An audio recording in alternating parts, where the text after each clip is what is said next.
Okay, so DJ Academics' weird self is facing a lawsuit, and to me, it's very unsurprising that he's facing something like this, just given what we've seen about him, what we know of him, right? Let's talk about it. Headlock, got him in a headlock. Music to my ears, I'm about to make your head pop. Headlock. Now, listen, before we even start talking about this Rolling Stone article where they have all these details spelled out, I already knew what kind of time DJ Academics was on when he tweeted this out.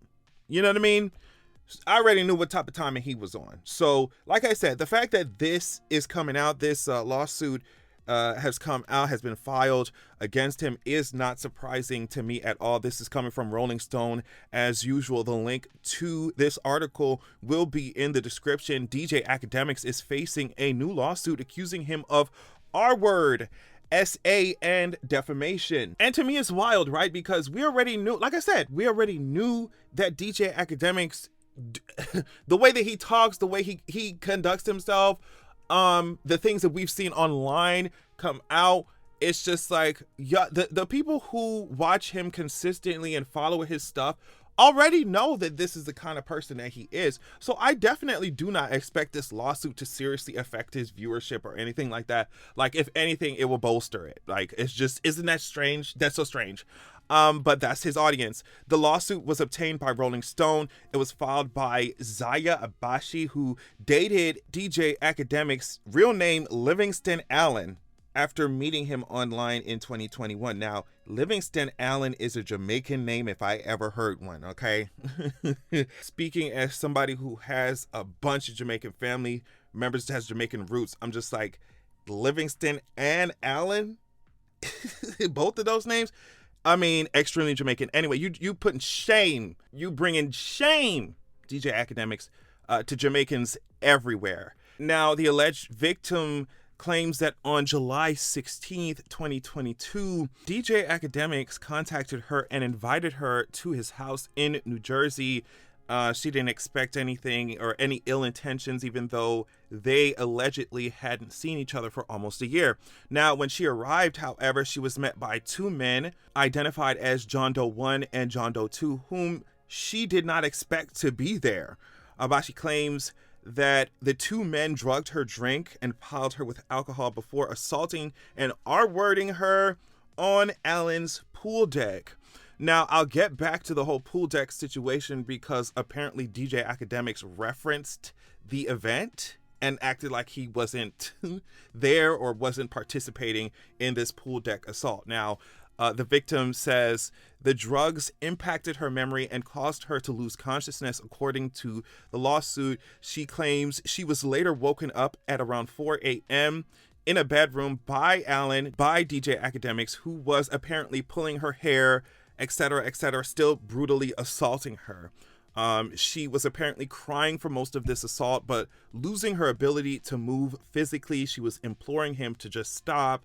The following day, according to the lawsuit, she asked DJ Academics for details about what happened the previous night. He allegedly showed her a trash can that contained 2 condom wrappers, which suggested to the victim that after the alleged pool deck attack, the 2 John Does had taken her into another room in the house and continued on, brutally assaulting her.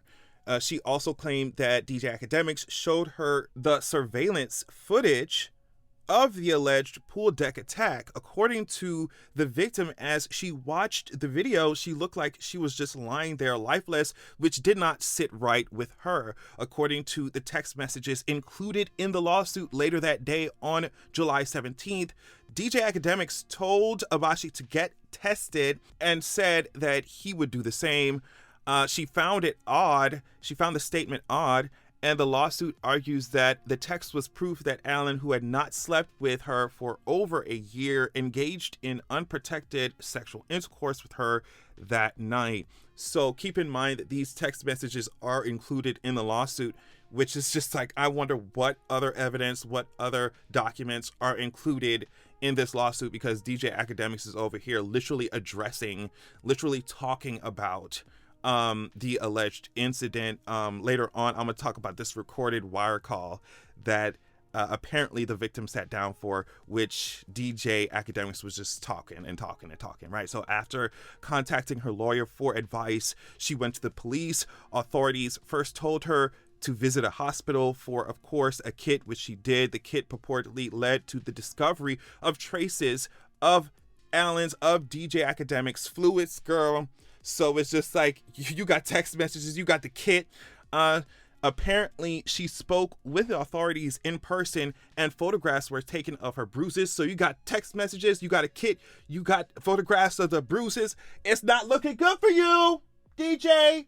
It's not looking good for you. And here go this wire call that I was talking about. Apparently, the victim also sat for a recorded wire call with Alan, during which she claimed Alan graphically recounted and admitted to having intercourse with her, even going so far as to describe her body. So this led the cops to go ahead with a warrant for the surveillance footage and other evidence. Because if you talking like this on a wire call, allegedly, you're a recorded call, you talking like this, girl, they said, okay, we're going ahead with the warrant.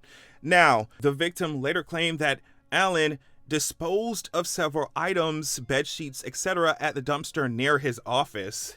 It's just like, if you're gonna do this criminal minds ass shit, girl, you're gonna dump this shit in the dumpster next to your office, girl.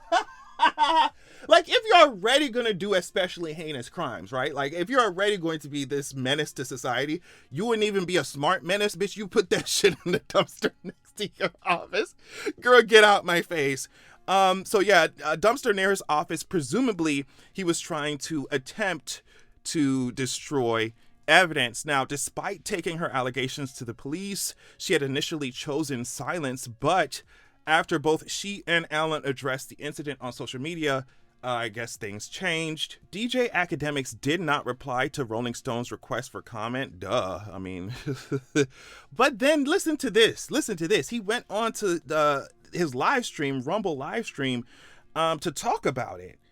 He said, "Oh, this is just a shakedown. It's just typically what abusers or assaulters say, right? Like, it's a shakedown. People are just desperate for money. It's a money tree situation." He also reiterated several claims he had previously made about the allegations, claiming that the police had conducted an investigation and nothing had come of it. That's what he said, right? Even though, like I said, we went through, the lawsuit has text messages, documents, it has, photographs of this victim's bruises. It has this recorded wire call where you're describing her body, where you're describing the assault.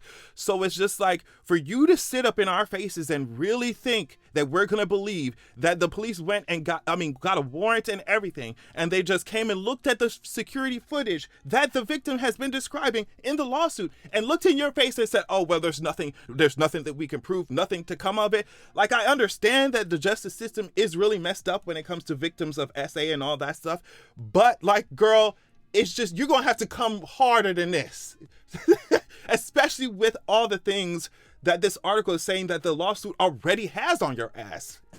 You're gonna have to be more convincing than this. Talk about, oh yeah, they didn't see nothing. He said, "I'm not even hiding and ducking from a situation or ducking from the narrative that happened." Of course you can't, because the cops showed up to your door with a warrant. You can't duck from anything. What are you talking about? He said, "I ain't ducking from the narrative that happened. I pretty much told everything, and I also told the truth. The police came, they looked, we gave them everything. Pretty much everything is documented, caught on videotape. They got to see it with their own two eyes. Not only did they say, 'Ak, you good?' Not only did they say you're good, and this is not just word of mouth. This is, you're officially clear. We could not bring any criminal charges. You're not criminally liable." But also, anybody else in the situation was also clear. So it's just, so the lie, because to me, this nigga's lying, right? So the lie is that the police came out to your place with a warrant, looked at the footage that the victim herself is describing, they looked in your face and said, oh, guess what? Never mind. It's fine. Everything's fine. Not only are you fine, but everybody else involved, the John Doe 1 and John Doe 2, they're also fine, even though we haven't talked to them. We haven't seen, they're not here right now. You see what I'm saying? Not only did we look at this incriminating stuff and say that you're fine, it's fine. No, nothing. You can't be held accountable for anything, but everybody else involved, they're fine too. Girl, DJ Akademiks, like, I know that your whole shtick is like, you know, clickbait and lying and stuff, but this ain't that.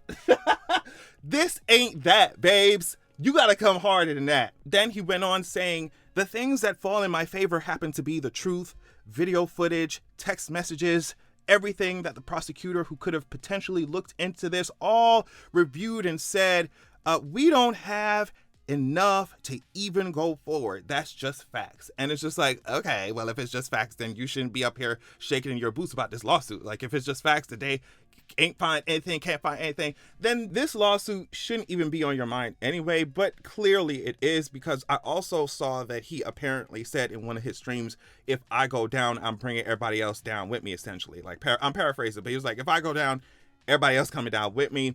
And it's just like, girl, we already know the kinds of people. I mean, you was kikiing with Drake, and you was lollygagging with Drake, like, and the rest of these weirdos in the industry. Like, I'm sure that you have some kind of tea on these rap artists or whoever, these hip hop artists, whoever, right? But y'all all doing the same thing. So it's just clearly y'all all doing the same thing. So, I mean, whatever floats your boat, man, but it seems like the ship is sinking. Anyway, in a December 2023 video, DJ Akademiks claimed he was asleep at home while the two John Does allegedly assaulted her on the pool deck. Acknowledging the surveillance footage of the alleged attack, Allen said, she was getting trained by my two men's on my pool deck. So you said this in a video you put out that was released in 2023 of December, literally acknowledging the exact situation that the victim is bringing up in the lawsuit. You're describing it. The suit alleges Allen defamed the victim by accusing her of voluntarily having, interactions with his friends at his home while maintaining that he never participated at all. The suit goes on to allege that DJ Akademiks knew his statements in the video were misleading and false, as he was in possession of text messages from the victim where she stated that she did not know what happened to her on July 16th, 2022, and that it was Mr. Allen who informed her of the night's events. In a statement, she said, I'm confident that justice will prevail and the veil will be removed so no other woman will have to endure what I did. Her lawyer, Tyrone Blackburn, said, litigation is always the last resort. After several unsuccessful attempts to privately resolve this case, Ms. Abashi was left with no choice other than to file. Mr. Allen's hubris will be his downfall. And I completely agree. I mean, I'm sure there's going to be more information coming out about this lawsuit, but just from what the article is saying, from the text messages, from the pictures of the bruises, from the kit, from the video that definitely exists that DJ Akademiks himself has described, right? From the pool deck that he was talking about, the two John Does, that he was talking about. It's just like, from all of that, you think that the cops came in there and you think we believe that the cops came in there and told you that, oh, nothing to see here? I mean, okay, that might have happened with this messed up ass justice system, but I'm gonna have to see that shit to believe it. Are you serious? Get his weird ass out of here.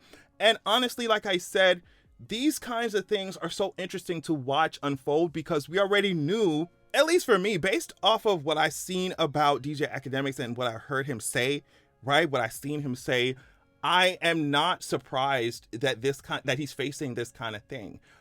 This kind of behavior is gassed up by his fans, by people who consume him on a damn near daily basis. So it's just interesting to see how this news affects certain people versus others, right? Versus the fans, versus the peen riders who will never let abusers go, right? So I just want all of these weirdos out of here and out of my face 100%. Just want to let y'all know that. Thank you so much for watching. Love y'all so much, and make sure that you have a good goddamn evening. It's a shakedown when a nigga come to town, Sick of showing all these bitches gonna drown. And all these pussies get so nervous cause they let me out the pound. It's a shakedown, yeah, pussy bitch get on the